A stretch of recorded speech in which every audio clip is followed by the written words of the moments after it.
Author Janice Basilio of West Haven is out with an inspiring children's book that teaches kids it's okay to be different. The book is called A Shrimp Called Pee-wee, and it tells the story of a sea family and what happens to them as a result of the oil spill in the Louisiana Gulf. Good morning. Good morning. Now, thank you for joining us. It's my pleasure. Oh, I'm so happy that you're here because I love that you are touching upon just being different and being okay with that. So what inspired you to write this book? To be honest with you, I drew a little character. I always draw in takeout boxes. I wait tables for a living, and I'm absolutely famous for that. People got a big kick out of it, but I couldn't come up with a character for a shrimp.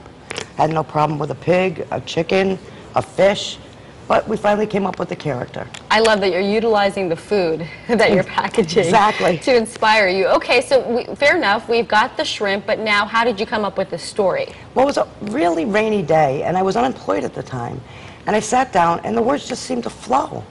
And I like to rhyme, and I've always done poetry. I said, well, why not a children's book? And it was just so happened it was right after the Gulf oil spill. So I decided to incorporate that.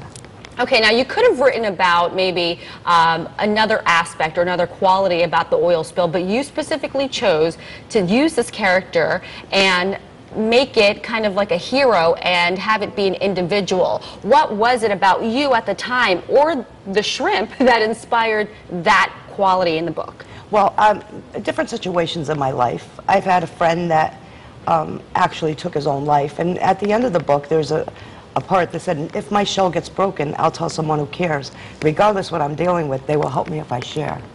And you know, there's every aspect of the book has meaning to someone. Okay. Everyone has a broken shell once in a while in their life. And speaking of broken shells, we do have some images as well that we're going to go ahead and pull up right now. Lovely. And let's talk about this. So we don't have a shell. Is that it? He didn't start out with one. Okay. And now, I don't want to kind of just divulge the whole story, but did he get one? Finally, okay. They had to send him to the Shellopedic sturgeon. He had a prosthetic shell made. I love this. Now, who is he with? What's this image here? This is all his friends and families at the end of the book. Okay. He notices who really loves him and who really cares and who's taking care of him throughout the book. Okay. He's growing a little bit older there.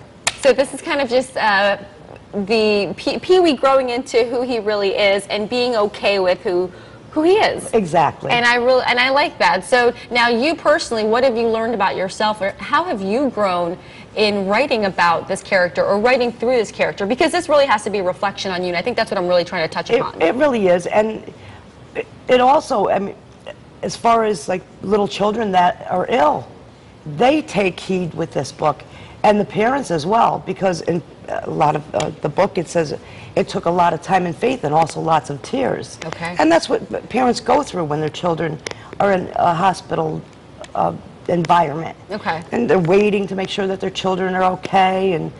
And I've sent a few out to people that have had this problem. Now, this is your first book, correct? My first book, my first interview. That's amazing. Well, I'm happy to be the first one to interview you. Thank you very much. Congratulations. And now, family is really big to you. You touched on it a couple of times, so let's talk about that. Now, you're a local girl. You're from Connecticut. Right. As am I. Very excited to kind of hang out with a local Connecticut girl. So tell us about how your upbringing really influenced who you are as well. Well, my dad, very Italian.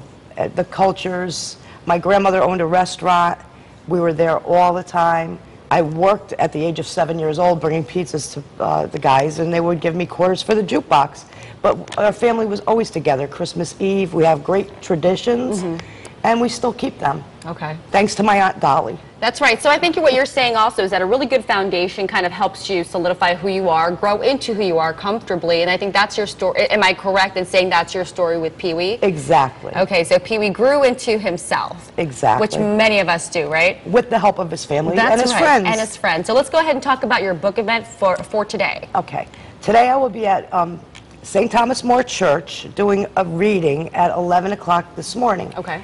And we'll be handing out a few books. I'm so excited. I'm so excited. Congratulations. I'm really happy for you. It's such a great point, a great story, and you know what? I love that you're accomplishing your dreams. So be sure to log on to WGNH.com, and you can always click on Good Morning Connecticut for all of the information that you need. And I think we do have a live shot as well, right? Middletown.